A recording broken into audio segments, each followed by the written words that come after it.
Okay, good. Yes, sir, we can hear you. Okay. So now, let's think about the Bose-Einstein condensation.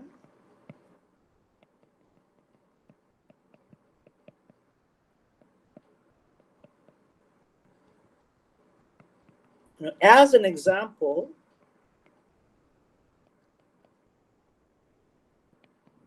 of phase transition.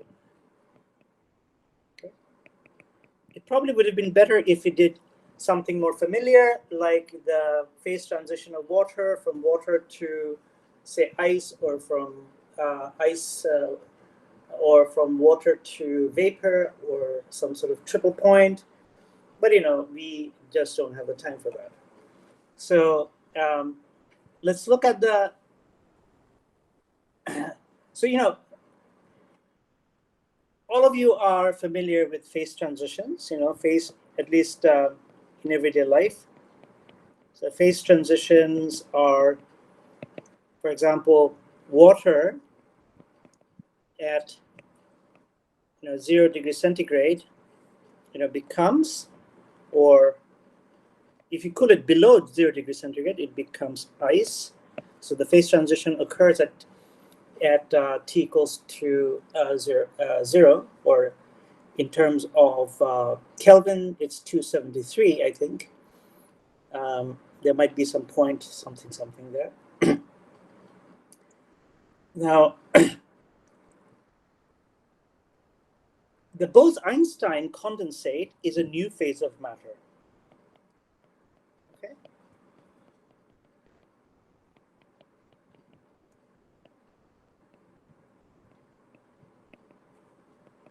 It's a new phase of matter. Now, what do I mean by that? It means that, it'll have its own equation of state and, properties which are very distinct, different from its equation of state and its properties in temperature higher than Tc. And so the experimental verification that we are talking about here, they are for weakly interacting, gas. But Bose-Einstein condensation can also happen in strongly interacting material, and there are material in which Bose-Einstein condensate behaves like one big atom and gives rise to exotic phenomena such as superfluidity. Okay, so helium-3 superfluidity is an example of Bose-Einstein condensation. So it itself is a huge field. So here we are going to be very, very basic. We are going to study the Bose-Einstein condensation, the phase transition for ideal Bose gas. Okay. Great.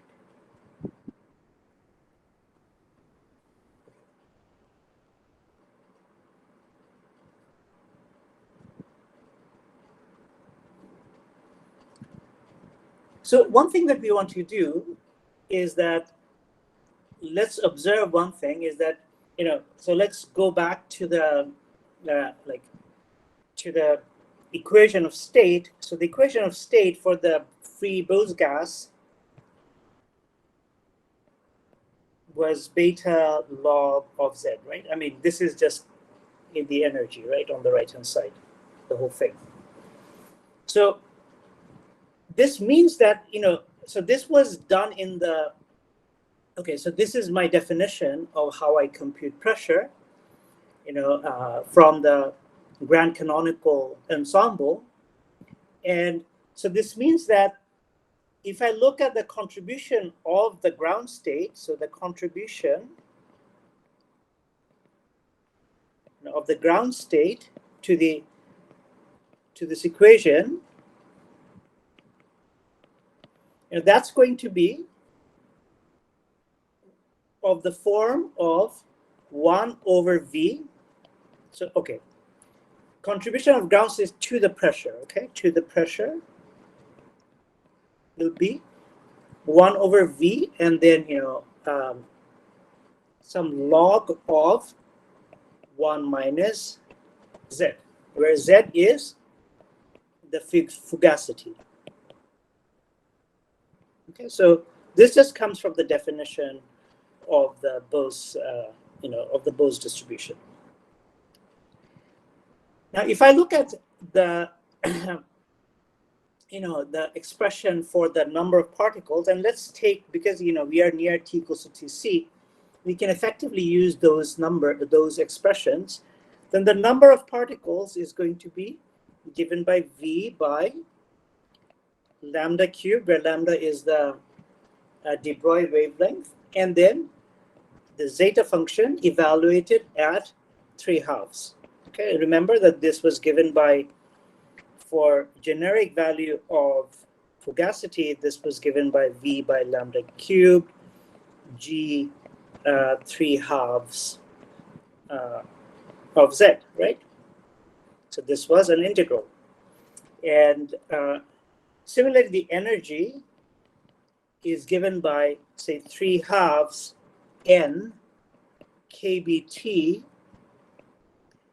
the zeta function evaluated at 5/2 divided by the zeta function evaluated by 3/2. Okay, so these are very easy things to show. And all these numbers, these are all order 1, magnitude order 1 numbers. Okay, so they are not big numbers or small numbers. So the point that I want to make is that, look, that E depends on N, E and V is proportional to N. Okay, and therefore, if I look at this expression, our expression for P in the limit where we are doing when we are taking the continuum limit. So in the continuum limit,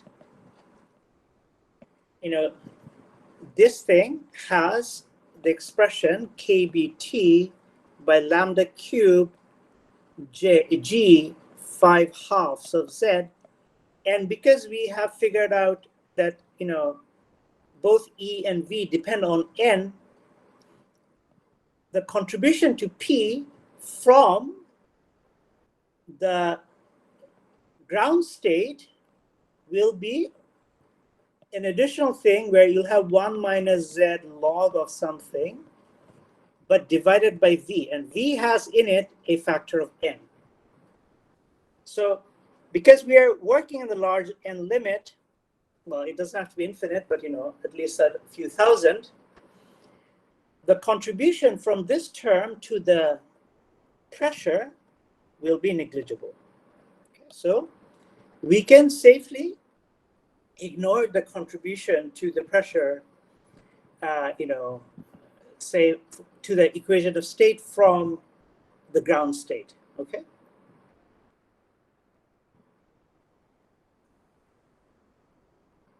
So now,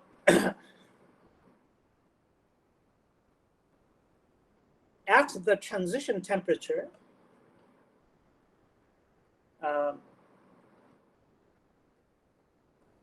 we argued that as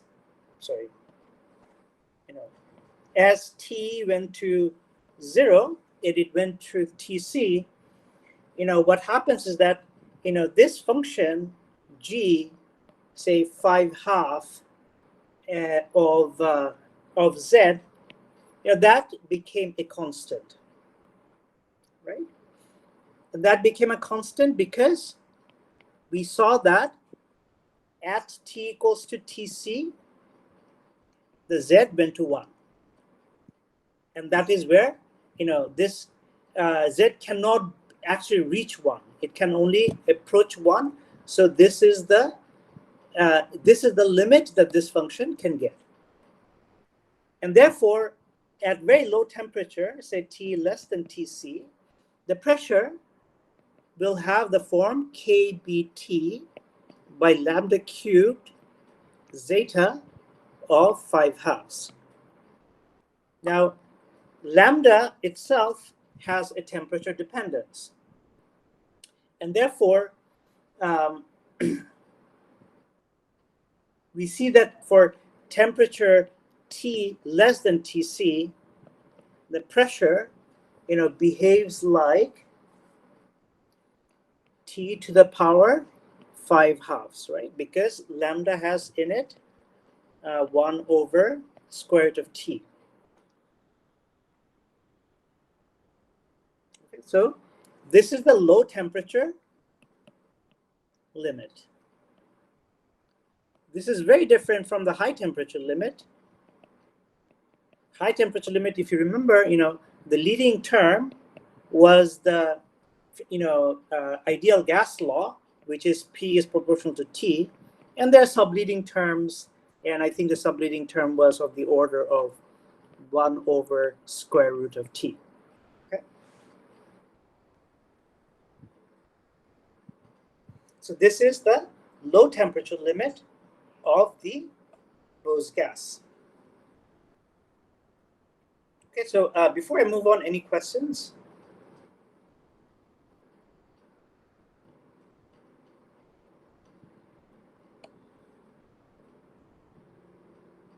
No, sir. Okay.